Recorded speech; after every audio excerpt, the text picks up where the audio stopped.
वैष्णवांश्च श्रीरूप श्रीकृष्ण चैतन्य देवं श्रीराधा कृष्ण पादान् सहगण ललिता श्रीविशाखान्वितांश्च हे कृष्णा करुणा सिंधो दीनबन्धो जगत्पते गोपेश गोपिका कान्त राधाकान्त नमोऽस्तुते तप्त कांचन गौरांगी राधे वृंदावनेश्वरी वृषभानुसुते देवी प्रणमामि हरिप्रिये नमो महावदान्याय कृष्ण प्रेम प्रदायिने कृष्णाय कृष्ण चैतन्य नामिने गौरत्विषे नमः पंचतत्वात्मकं कृष्णं भक्तरूपस्वरूपकं भक्तावतारं भक्ताख्यं नमामि भक्तशक्तिकं श्रीकृष्ण चैतन्य प्रभु नित्यानंद श्री अद्वैत गदाधर श्रीवासदि गौर भक्तवृंद हरे कृष्णा कृष्णा कृष्णा हरे हरे हरे राम राम राम हरे हरे जन्माद्यस्य तोऽन्वयादितरतश्चार्थे भिज्ञस्वराट् तेने ब्रह्म हृदय आदि कवये मुह्यन्ति यत्सूरयः तेजो वारि मृदां यथा विनिमयो यत्र त्रिसर्गो मृषा धाम्ना स्वेन सदा निरस्तकुहकं सत्यं परं धीमहि नारायणं नमस्कृत्य नरं चैव नरोत्तमं देवीं सरस्वतीं व्यासं ततो जयमुदीरयेत् स्वस्ति अस्तु विश्वस्य खलः प्रसीदतां ध्यायन्तु भूतानि शिवं मिथो धिया मनश्च भद्रं भजतादधोक्षजय आवेश्यतां नो मतिरप्यहेतुकी ॐ सहनावतु सहनौ भुनक्तु सह वीर्यं करवावहै तेजस्विनावधीतमस्तु मा विद्विषावहै ॐ शान्ति शान्ति शान्ति। We're reading from Srimad Bhagavatam, Canto 6, chapter number 9, verse number 35, 36. We've been reading the prayers of Devas to Lord Vishnu when he appeared in front of them, because they prayed for his help from Vritrasura, who attacked them. And all the Devas, they were not able to counter Vritrasura. He was very powerful. So then they approached the Lord, and Lord manifested in front of them. And we read the prayers where they describe the characteristics of the Lord. So in this verse which we were reading, 35, and we did not complete, 36, we did not complete the commentary there. They said that, although previously they said that there seems to be contradiction in the activities of the Lord,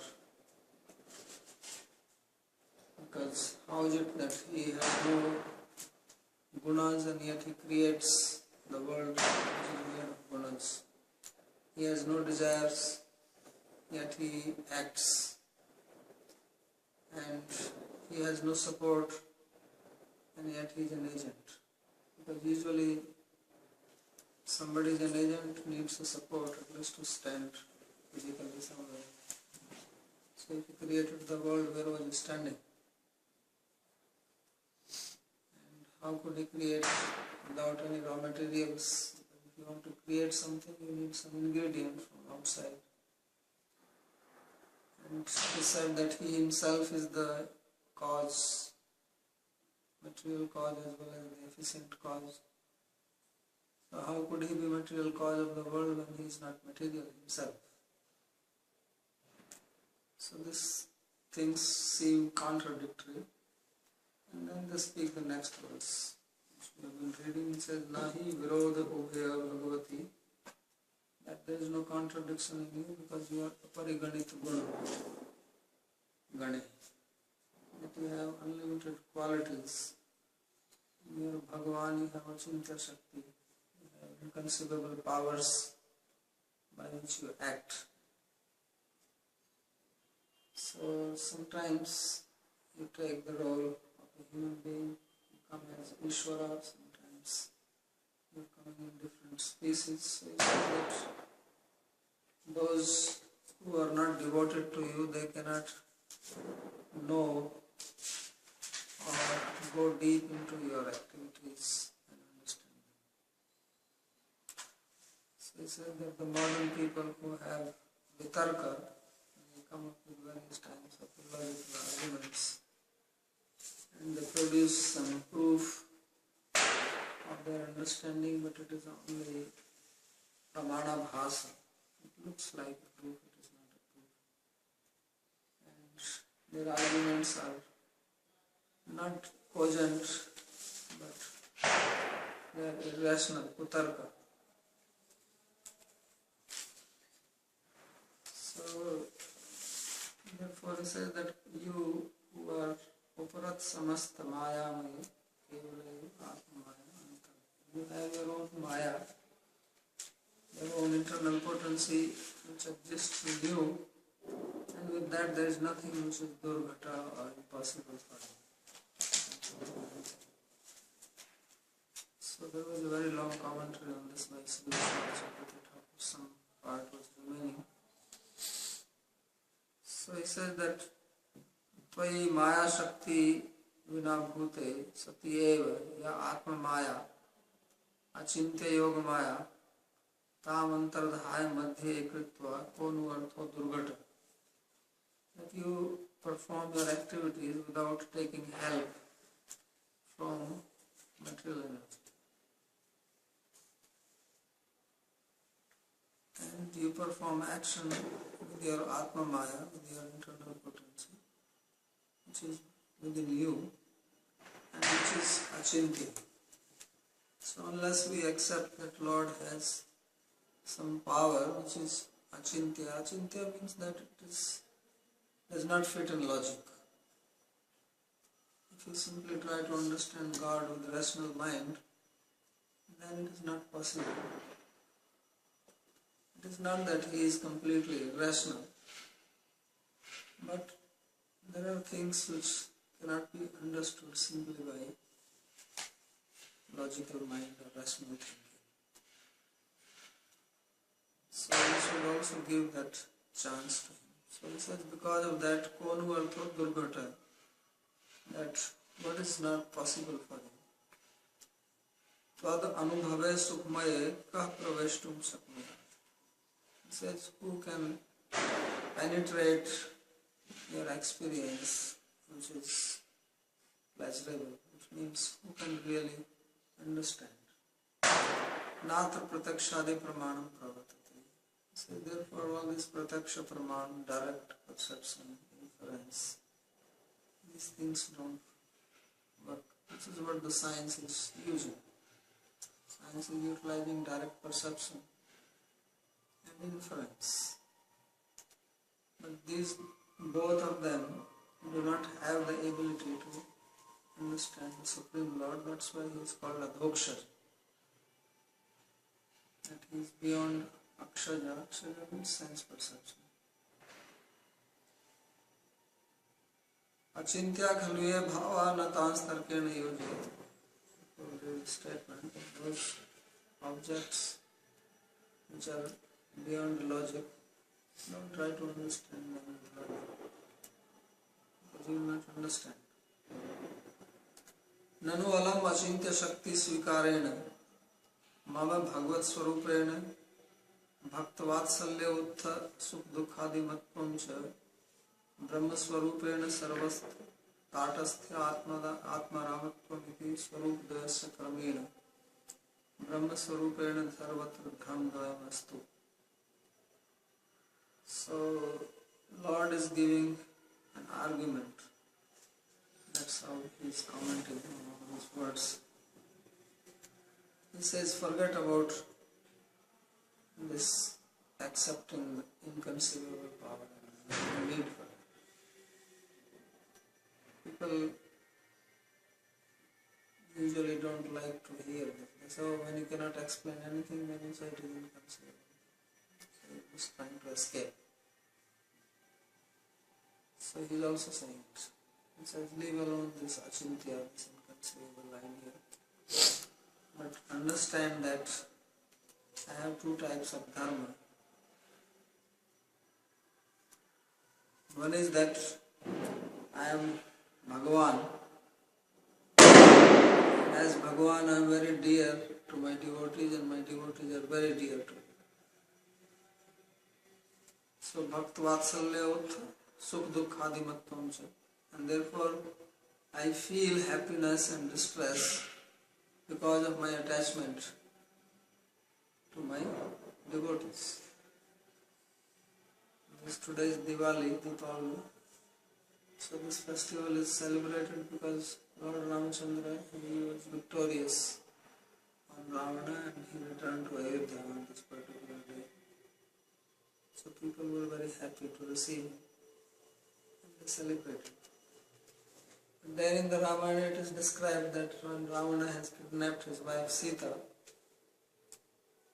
then he was very distressed. He was wandering in the forest crying, Ha Sita, Ha Sita. It's like ordinary person. More than ordinary person. Ordinary person may feel happy. The wife is kidnapped. There was a truck driver. He was sitting in the bar with another friend. And they both were talking. And every time a truck was passing by, this truck driver will become very alarmed. So he asked him, what is wrong with you?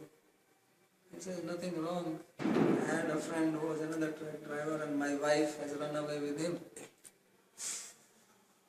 So he says, then what is the problem? So he says, every time I see a truck coming, I think he is bringing her back. So I become alarmed.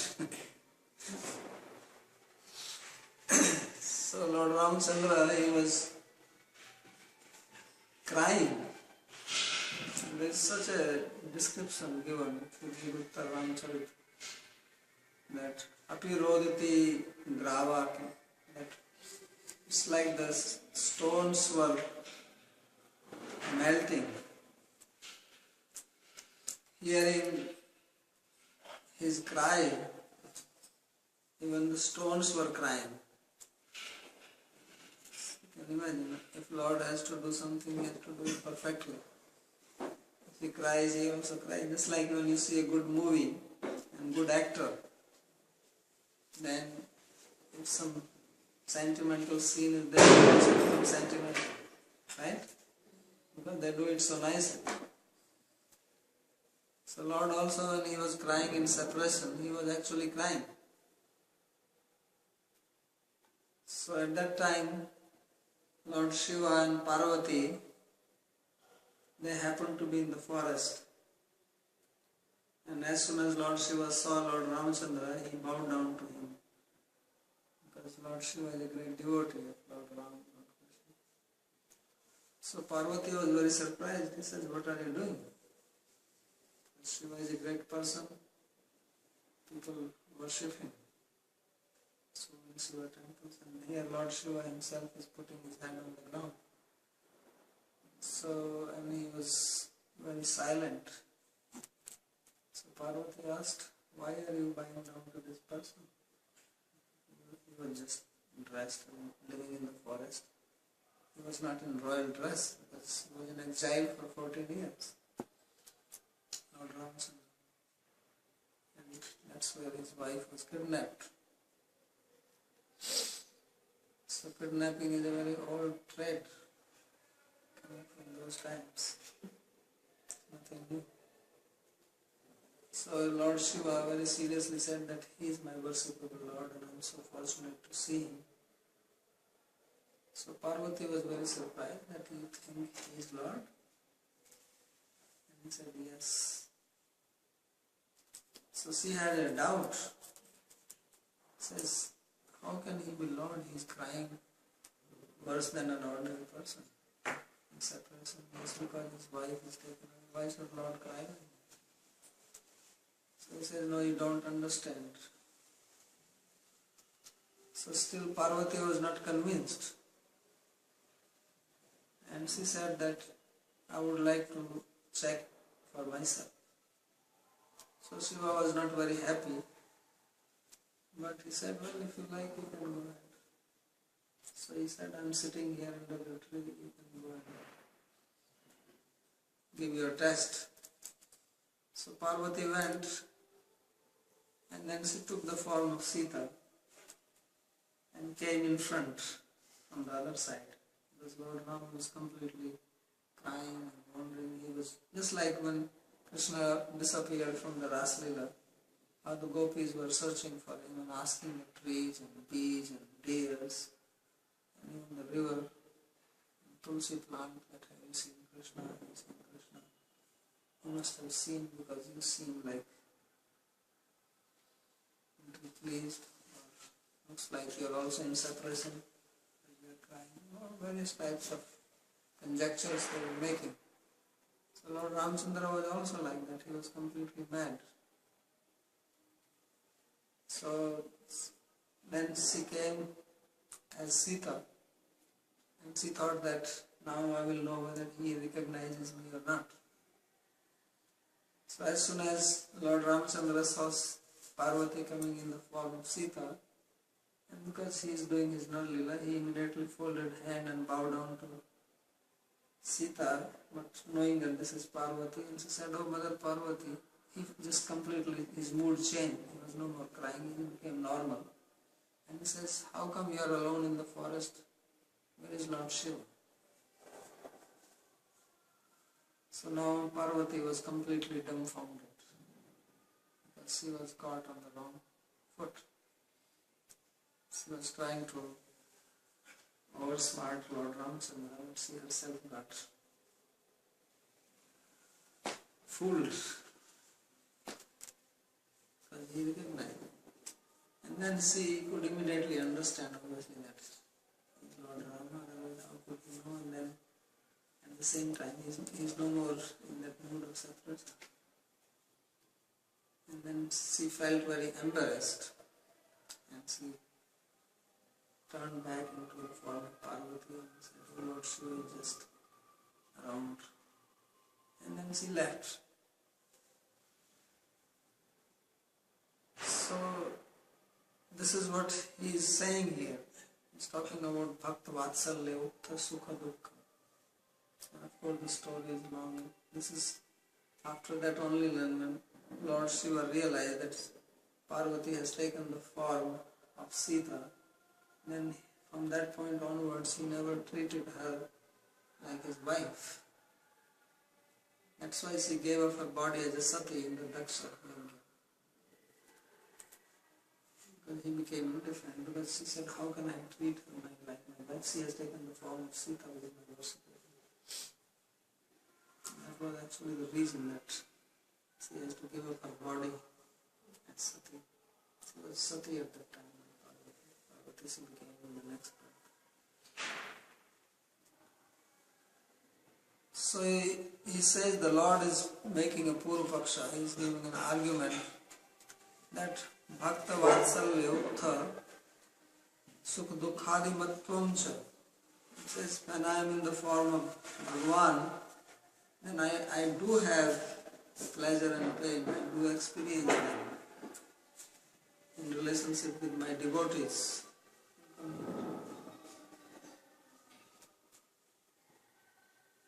And then Brahma Swarupena, as Brahman, Sarvatra Tatasthyat Atmaram. Then I remain indifferent to everything. and I am in my Atmaram life. So both features are there in the Lord Brahman and also Bhagavan. So as a Bhagavan, he is like human being and he has emotions. As Brahman, there are no emotions because Brahman is without any qualities and is uniform. So Samam Brahma. So there is no feelings. So he says, then I am completely Tatastha, indifferent, Udasina. And therefore Atmaram, I remain existing in my own bliss and I don't care. So Swarup Dvasya Kramena. So these are my two Swarupas, Brahma Swarupena, Sarvatra, Dharma Dvayamastu. So he says, because of this, let there be two types of qualities. There is no need to say Achintya Shakti and Dupalapachintya Shakti. Sometimes I am like this, sometimes I am like that. So Tatrahu Swarup Dvaya Bhavat. So in response, the Devas, they said Swarup Dvaya Bhavat. This is the last word of this prose text. That you don't have two Swarup. Because you have only one personality. Ekasyeva Bhagavatas tav nirvishesha jnana gamyattvameva brahmat. So it is not that he has two Swarupa, but he has two realizations by two different types of transcendentalists, two different types of sadhakas realizing in two different ways. Therefore it says that you are one as Bhagavan, that is the ultimate reality. And when you are known by Nirvishesha Jnana, with this idea that Lord has no quality. Many people think like this, that God has no form. Right? This is one of the big understanding. Christianity, Judaism, Islam, they all do not accept form of God. They are completely against it. That's why so many temples were broken in India. The rulers here in the past, they don't accept form. Not only in India, everywhere there are temples all over the world. So what they call as paganism was destroyed everywhere. Because these religions, they are against form of God. So he says that those who have this idea of Nirvishesh, that God has no quality, he has no form, so then they understand him to be Brahman. And Alaukik Vishesh Gyan Gamyatvena Bhagavatam. And those who know that God is approached by transcendental knowledge, which is bhakti, then they know him as Bhagavan. So, same person. It's like we have different senses. So if you look at some object, then you see it, the color and the shape. And if you smell it, then you know the fragrance of that object. You have a flower, it's a marigold flower, and you see the color and then you. So one sense is knowing the form, another sense is knowing the fragrance. And by hand you touch, so that sense is knowing its feeling soft or hard. Now imagine that these different senses are different persons. So then they will fight with each other. If you ask someone, what is this object? They will say, well, it is yellowish in color. And then they say, no, what color you are talking? It only has nice fragrance. And then they say, no, it's only soft. So each one of them is right, but they are incomplete. That famous story of elephant with 4 blind men. But with bhakti you get the complete understanding. So each of the sense we have is connected with the mind. So now imagine that mind is also a person. So mind will know the fragrance, mind will also know the color, mind will also know the touch, and also the shape, because all the senses are giving their sensations to the mind. So therefore with bhakti you understand the reality as the mind knows the object. And with other senses you have only limited understanding. So therefore he says that others never have this understanding, God has no form or he has no qualities or something like that. But those who have this alaukic jnana or this devotion or love, then they know the Lord properly. So the knowledge of others is also not wrong, but it is not complete, it is incomplete. That's it. And then people fight because of that.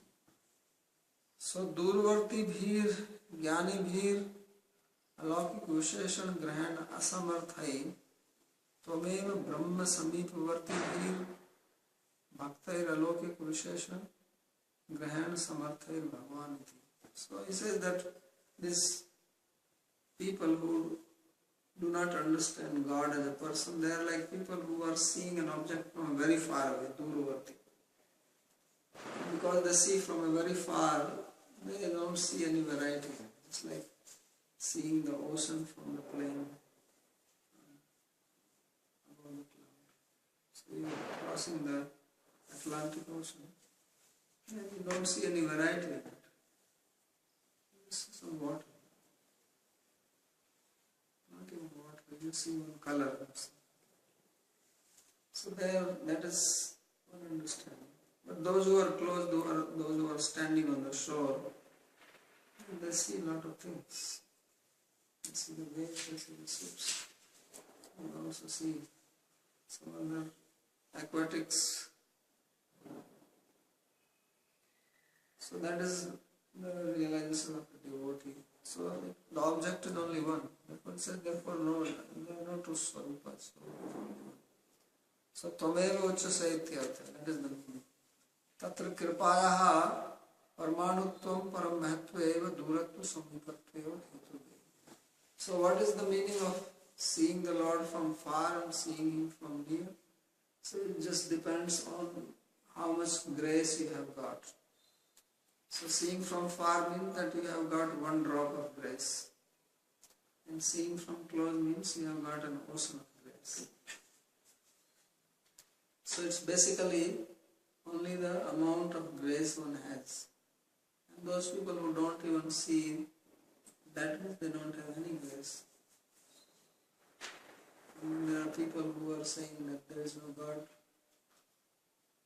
They are not only that they don't have grace, they are like cursed.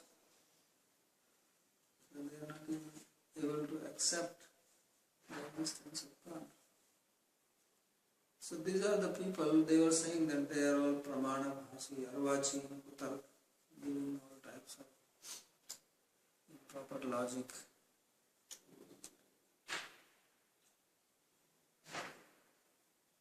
So this is the end of this verse number 36. Now they continue. It says, Sama Vishama Matinam Matam Anusarasi Yatha Rajju Khanda Sarpat Dhyam. 37, so very small statement. So he says that you actually keep both parties happy. Those who have Samamati, who have equal vision, and those who have Visammati, who are biased in their understanding. So you follow both of them.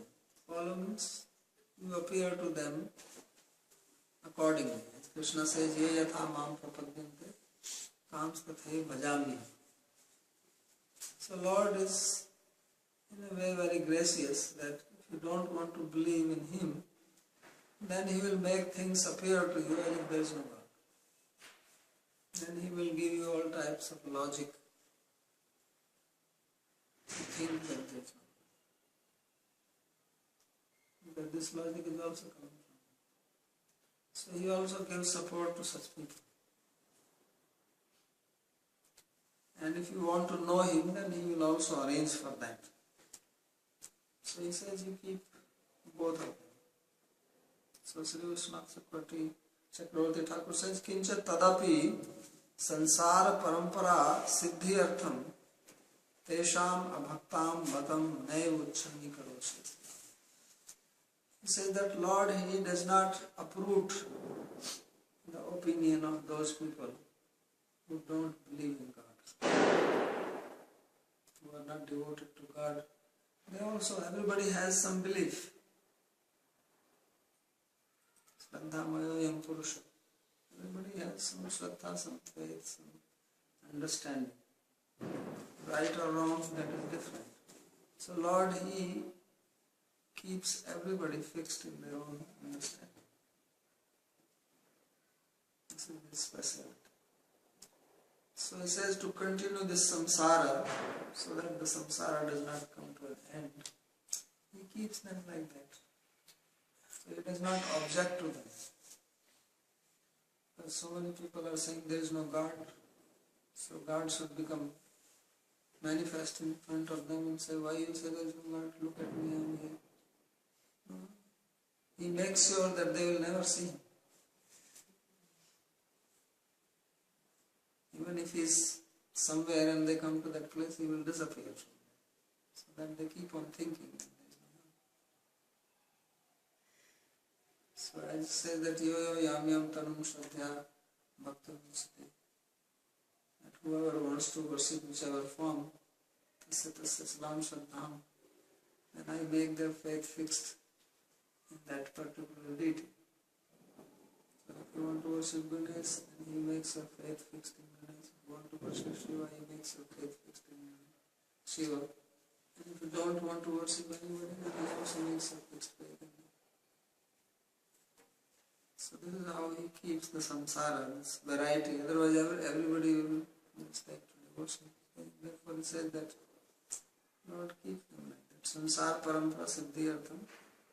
So He does not uproot the philosophy, the opinion of non-devotees.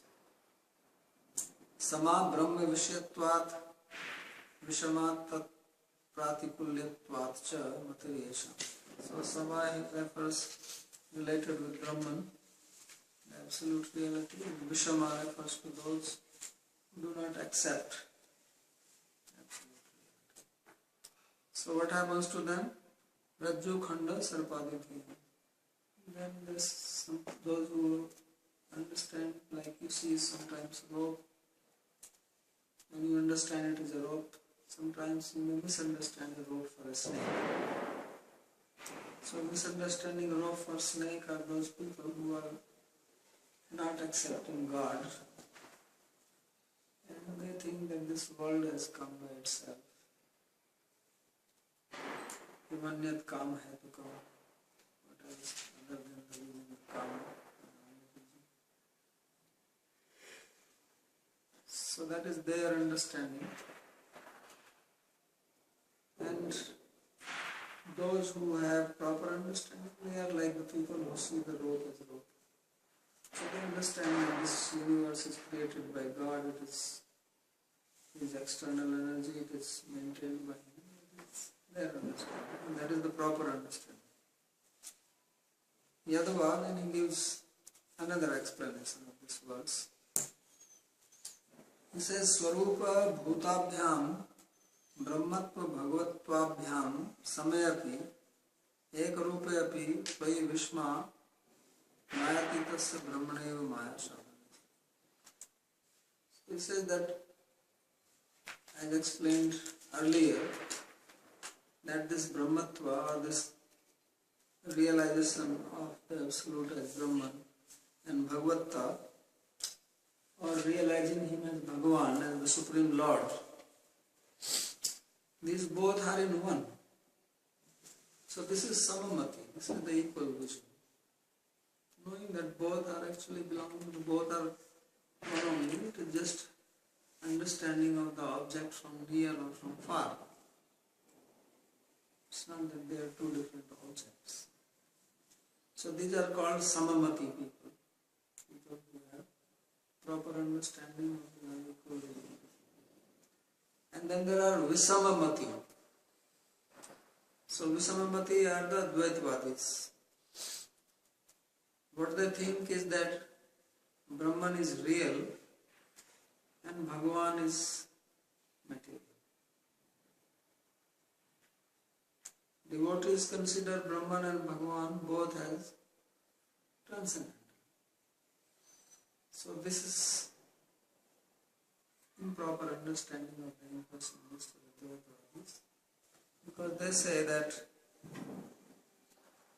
Visma Mayatitasya Brahmana eva, that Brahman is only thing which is transcendental, and Maya Savalya Sati Bhagavatvam. When Brahman becomes mixed with Maya, he becomes Bhagavan. So that is their explanation.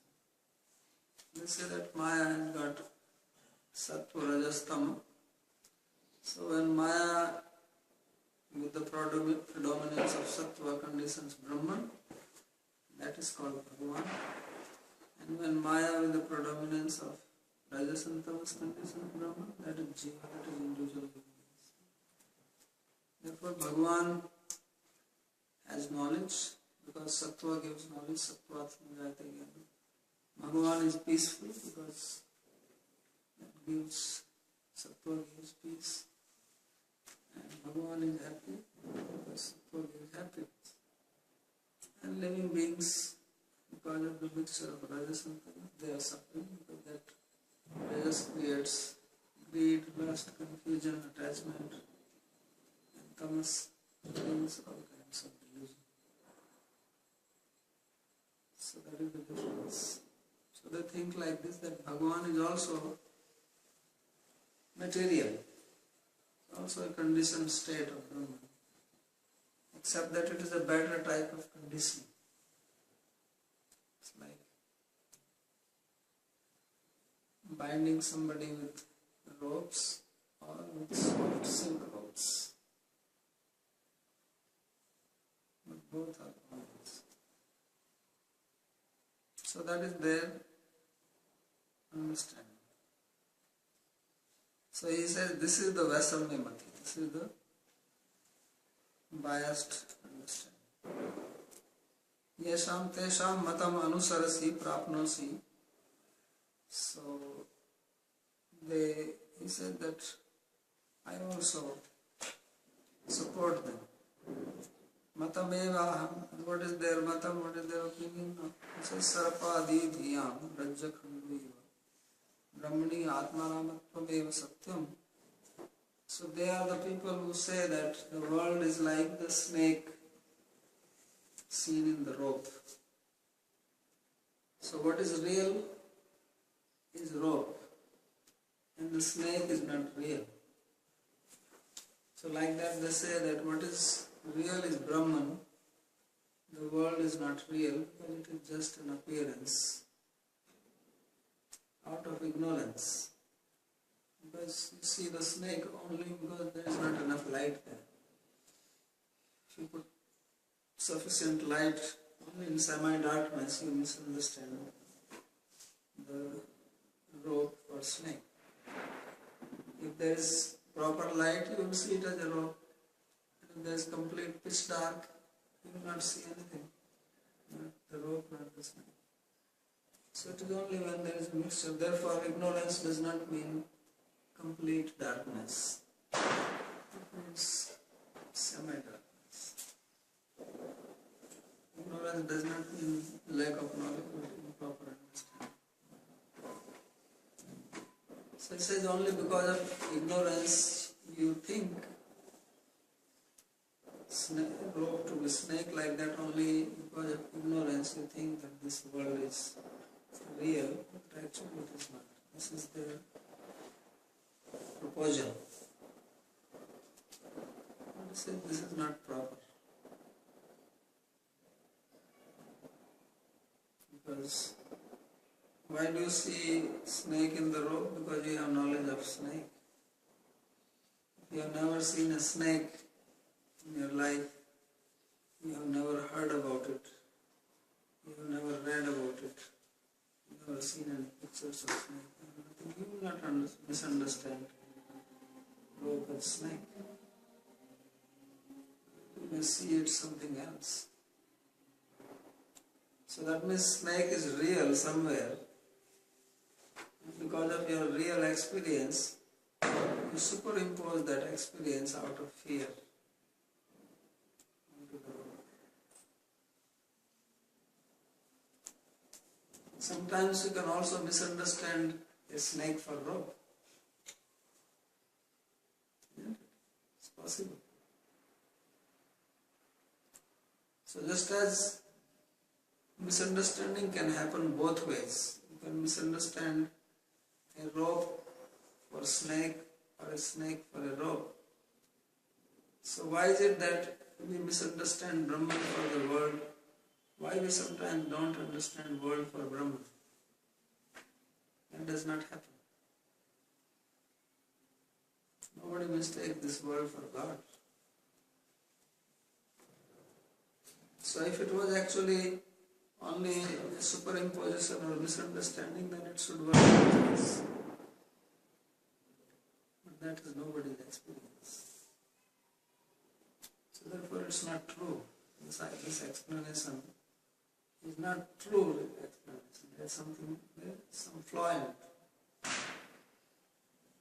And the flaw is that you cannot have misunderstanding or confusion or mistake one thing for another object unless you know that other object also in real life. Sometimes the example of dream is given. The world is like a dream. It's like when you dream, nothing is real. When you wake up, then you realize that it was a dream. They say in the same way, this is another big dream going on. And when you will become self-realized, then you will know that this was a dream. But the point is that you dream because you have experience in your wakeful state. And only those things you dream. So if this is a dream, then on what is it based? What is the basis? You must have some experience at a higher level. It's like dream is a lower level than the wakeful state.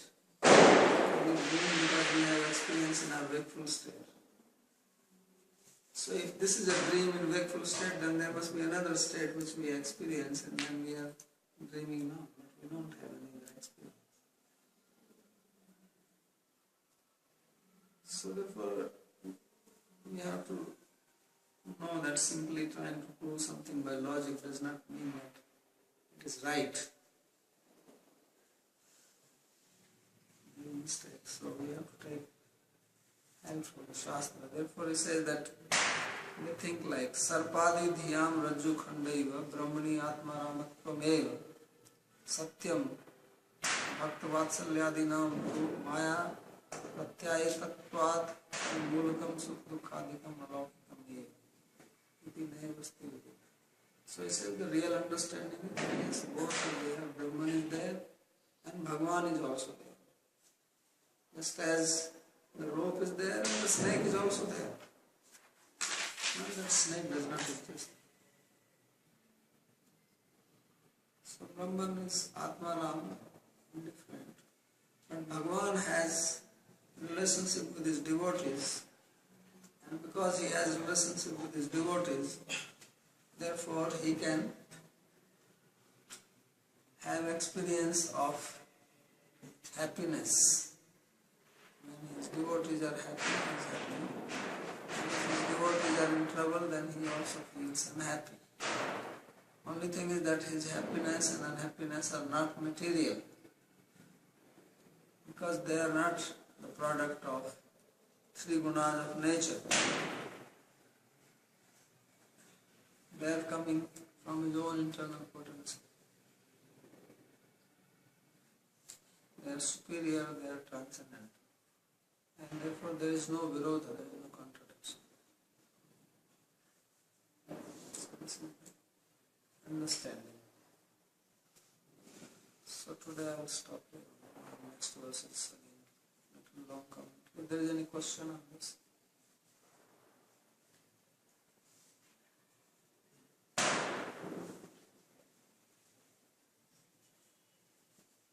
What is the source for Parvati's transforming herself into Sita? What is that? What is the source reference? Source reference, I don't know. Some Purana, probably Skanda Purana. Then long ago.